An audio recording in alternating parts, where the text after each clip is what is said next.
Hey there, welcome to the channel. If you're like this house, sometimes we have fruit on the table or on the counter, ready to go because we just don't keep it cold depending on what it is. Whether it's peaches or tomatoes, they're fruits, right? Or bananas or apples, whatever it is, sometimes you get fruit flies.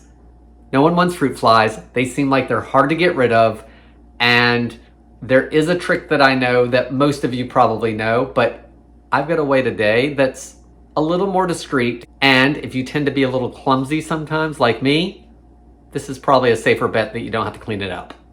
I'm Jamie with Savory Saver. I share gluten-free recipes, tips, tricks, and resources to make your gluten-free lifestyle easier. So please consider subscribing, and let's make an easy, homemade, hidden fruit fly trap.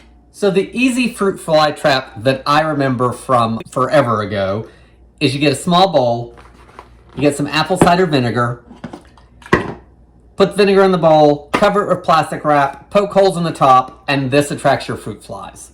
The problem comes in is it sits out on the counter, or it sits in the middle of the counter, and then I bump it, and then it goes everywhere, or I have to explain to people what it is if I have people over. So for this version, we're still gonna use that apple cider vinegar to lure the fruit flies into our trap. However, we're not gonna use that bowl or plastic wrap.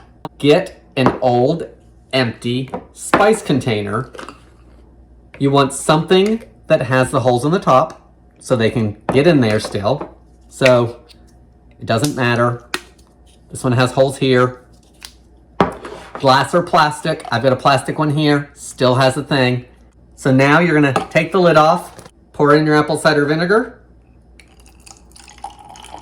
take your top, put it back on.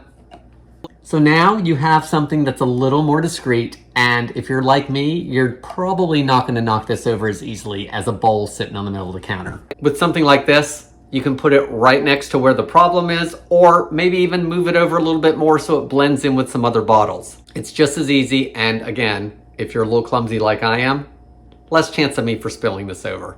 Guys, I hope you found this tip helpful. Thank you so much for watching, and as always, I hope to see you in the next video.